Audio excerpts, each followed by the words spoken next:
Hello friends, कैसे हैं आप सब। आई होप ठीक होंगे। चलिए आज हम पढ़ते हैं बी फार्म 5th सेमेस्टर का फार्माकोलॉजी सब्जेक्ट कोड है BP 503T। स्टार्ट करते हैं यूनिट फर्स्ट का पहला topic, introduction to haemodynamic and electrophysiology of heart. तो पहले यूनिट का पहला टॉपिक है pharmacology of drug acting on cardiovascular system. चलिए इस वीडियो स्टार्ट करने से पहले आते हैं बेसिक कुछ नॉलेज पे। पढ़ते हैं कार्डियोवैस्कुलर के क्या मतलब होता है। कार्डियो का मतलब होता है हार्ट और वैस्कुलर का मतलब होता है वेसल्स। जो ब्लड वेसल्स होती हैं वो दो टाइप की होती हैं, पहला होता है आर्टरी और दूसरा होता है वेन। अब आते हैं ब्लड वेसल्स कितने लेयर्स में होता है। ब्लड वेसल्स 3 लेयर्स में होती हैं, पहला ट्यूनिका एडवेंटिया और दूसरा ट्यूनिका इंडिया और इंटीमा और तीसरा ट्यूनिका इंटीमा और तीसरा होता है ट्यूनिका मीडिया। जो ट्यूनिका एडवेंटिया होता है वो सबसे आउटर मोस्ट लेयर होती है जिसमें कि nerve and tiny vessels present होते हैं। जो ट्यूनिका मीडिया होता है वो स्मूथ मसल्स होते हैं, उसमें एंडोथेलियल सेल जो रिलीज करती हैं केमिकल्स को। और जो ट्यूनिका इंटीमा होता है वो सबसे इंटरमोस्ट लेयर होता है। अगर ब्लड वेसल्स डायलेट करता है तो ब्लड प्रेशर जो आपका होता है डिक्रीज हो जाता है, और अगर ब्लड वेसल्स जो होता है कॉन्स्ट्रिक्ट होता है तो आपका ब्लड प्रेशर इंक्रीज हो जाता है। ये देखते हैं dynamic representation of heart. Dynamic representation of heart, जैसे अगर आप हार्ट का फिगर ना बना के कोई एक डायनेमिक फिगर के अनुसार आप पढ़ते हैं तो उसको कहते हैं डायनेमिक फिगर। तो डायनेमिक फिगर में आते हैं, हार्ट को 4 पार्ट में बांटा गया होता है। पहला होता है राइट एट्रियम, जो ऊपरी वाला पार्ट होता है उसको यानी इतने वाले पार्ट को कहते हैं एट्रियम, और उसके निचले वाले पार्ट को कहते हैं वेंट्रिकल। जो इसमें 2 तरह के होते हैं, राइट एट्रियम होता है, जो लेफ्ट एट्रियम होता है। फिर दूसरा राइट वेंट्रिकल और लेफ्ट वेंट्रिकल होता है। उसके बाद देखते हैं आर्टरियम क्या होता है और वेंट्रिकल क्या होते हैं। जो आर्टरियम होता है for the releasing of blood, जो आर्टरियम होता है वो ब्लड को रिलीज करता है, और जो वेंट्रिकल क्या होता है वो ब्लड को पंप करता है। उसके बाद से आते हैं हार्ट का मेन फंक्शन क्या होता है। हार्ट का मेन फंक्शन होता है ब्लड को पंप करना, ठीक।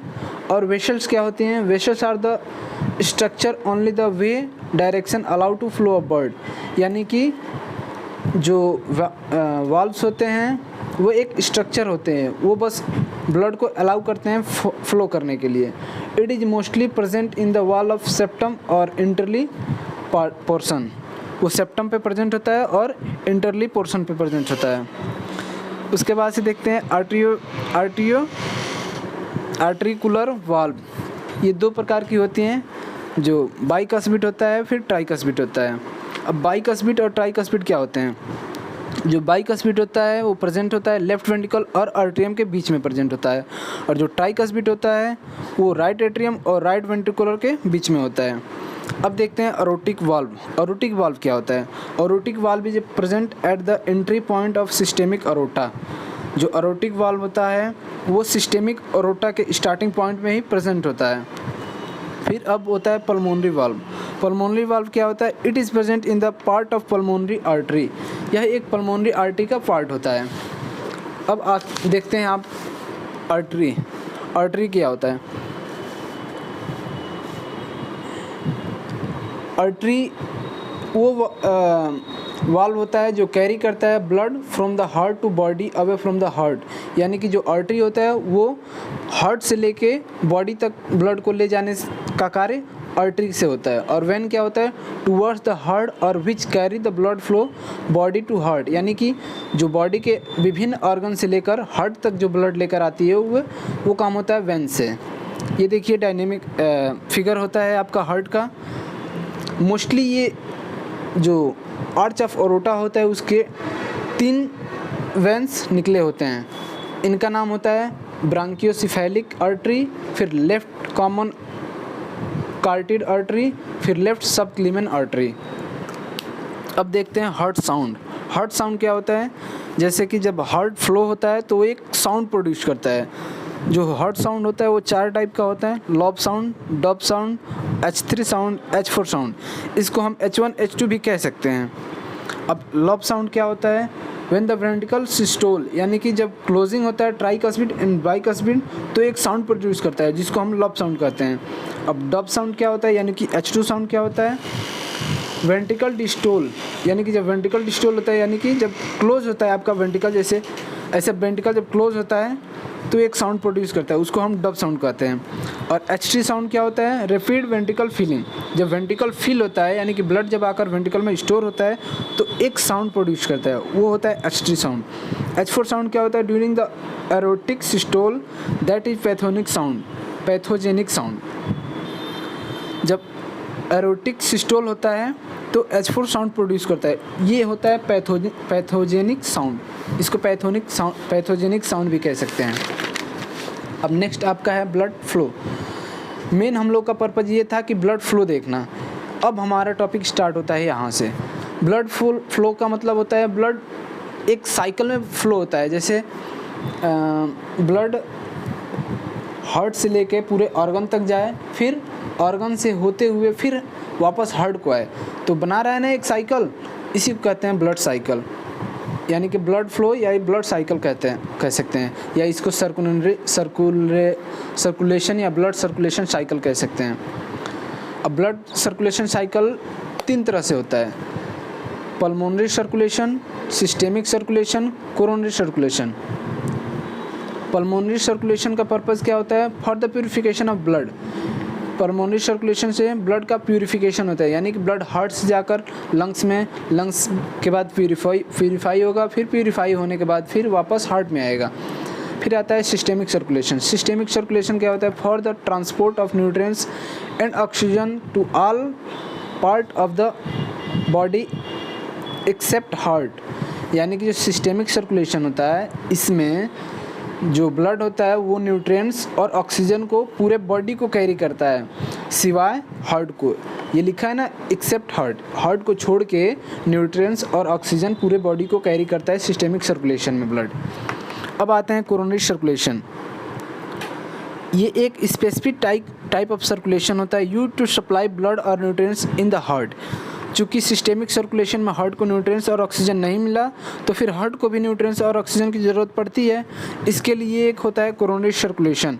कोरोनरी सर्कुलेशन में क्या होता है कि ये स्पेसिफिक टाइप ऑफ सर्कुलेशन होता है जिसमें ब्लड और ऑक्सीजन हार्ट को सप्लाई होता है। अब पढ़ते हैं पल्मोनरी सर्कुलेशन। पल्मोनरी सर्कुलेशन कैसे कैसे हो रहा है, उसका प्रोसेस क्या है। पल्मोनरी सर्कुलेशन सबसे पहले ब्लड जो है राइट वेंट्रिकल में है, फिर वो पल्मोनरी वाल्व से होते हुए पल्मोनरी आर्टरी को जाएगा, फिर पल्मोनरी आर्टरी जो है राइट पल्मोनरी आर्टरी, फिर लेफ्ट पल्मोनरी आर्टरी, फिर अब ये दोनों जाएंगी लंग्स में लेकर ब्लड को। फिर ब्लड लंग्स में जानते ही होंगे कि एक्सचेंज होता है वहाँ एयर का, जैसे ऑक्सीजन CO2 में कन्वर्ट हो जाएगा, फिर लंग्स से 4 पल्मोनरी वैन होते हुए लेफ्ट आर्टरियम में लेकर चली आएंगी ब्लड को। यानी कि ब्लड आपका ऑक्सीजनेटेड हो गया, पहले गया डीऑक्सीजनेटेड, फिर वहाँ से ऑक्सीजनेटेड हुआ और फिर से आया हार्ट में। उसके बाद से आपका नेक्स्ट जो सर्कुलेशन आएगा systemic circulation. Systemic circulation left ventricle से स्टार्ट होता है। बाइकस्पिड वाल्व यानी कि इसको मटेरियल वाल्व भी कह सकते हैं। फिर बाइकस्पिड वाल्व से होते हुए आपका ब्लड आएगा सिस्टेमिक अरोटा में। सिस्टेमिक अरोटा को 3 पार्ट में बांटा गया: ascending aorta, arch of aorta, descending aorta और ब्रांच ऑफ अरोटा। फिर सिस्टेमिक अरोटा के बाद से जो ब्लड आएगा एब्डोमिनल कैविटी में आएगा, फिर थोरेसिक कैविटी में आएगा। अब ये दोनों मिलकर फिर ऑल बॉडी पार्ट्स में ब्लड को लेकर जा रही हैं। फिर अब बॉडी पार्ट से जो ब्लड है आपका सुपीरियर वेना केवा और इन्फीरियर वेना केवा से होते हुए राइट एट्रियम में आया, फिर ट्राइकस्पिड से होते हुए राइट वेंट्रिकल को ब्लड जाता है। अब नेक्स्ट हमारा है coronary circulation. It is the specific type of circulation used to supply blood और न्यूट्रिएंट्स ऑक्सीजन टू हार्ट। अब ये क्या होता है, इसमें जो ब्लड है ऑरोटिक साइनस क्या होता है, 2 तरह से होते हैं: पोस्टीरियर ऑरोटिक साइनस, फिर एंटीरियर ऑरोटिक साइनस।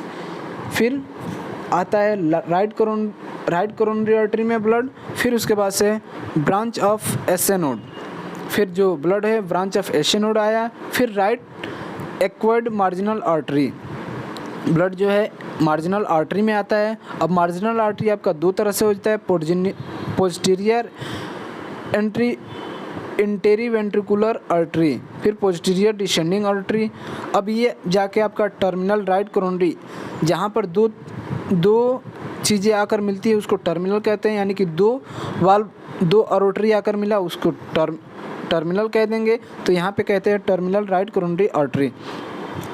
फिर अब इसी में जो ब्लड है वो दूसरा लेफ़्ट कोरोनरी आर्टरी से लेफ़्ट कोरोनरी आर्टरी को जाएगा, फिर लेफ़्ट सरकमफ्लेक्स आर्टरी। ये जो लेफ़्ट सरकमफ्लेक्स आर्टरी होता है दो पार्ट में बटा है, लेफ़्ट मार्जिनल आर्टरी फिर डायगोनल आर्टरी। जो लेफ़्ट मार्जिनल आर्टरी होता है डायरेक्ट आकर कैपिलरी बेड बनाता है। फिर ये डायगोनल आर्टरी आर्टेरियो इंटरवेंट्रिकुलर आर्टरी, ये जो लेफ़्ट मार्जिनल आर्टरी फिर आर्टेरियो इंटरवेंट्रिकुलर आर्टरी और ये टर्मिनल राइट कोरोनरी आर्टरी, ये तीनों आकर एक बेड बनाती हैं, बेड लाइक स्ट्रक्चर, उसको कहते हैं हम लोग कैपिलरी बेड। अब नेक्स्ट देखते हैं कैपिलरी बेड से ब्लड होते हुए कहाँ को जाती है। आते हैं कैपिलरी बेड। कैपिलरी बेड जो होता है तीन पार्ट में डिवाइड हो जाता है, ग्रेटर कार्डियक वेन, फिर मिडिल कार्डियक वेन, फिर स्मॉल कार्डियक वेन। अब इससे होते ब्लड जो जाता है कोरोनरी साइनस को जाता है, फिर राइट एट्रियम में जाता है, फिर राइट वेंट्रिकल में आता है। तो आपका टोटल फ्लो हो जाता है। फिर देखते हैं flow chart of blood vessels. Blood vessels में ब्लड कैसे फ्लो करता है। पहले जो होता है ब्लड हार्ट में जाता है, फिर हार्ट से आर्टरी, फिर आर्टरी से आर्ट्रियोल, फिर कैपिलरीज, फिर कैपिलरीज के बाद से इसमें जो ब्लड होता है डायरेक्टली दूसरे कैपिलरीज में चला जाता है, फिर उसमें वेन्यूल्स में चला जाता है, फिर वेंस में चला जाता है, फिर डायरेक्ट हार्ट में चला जाता है। ये होता है हमारा flow chart of heart. I hope कि आपको समझ में आया होगा।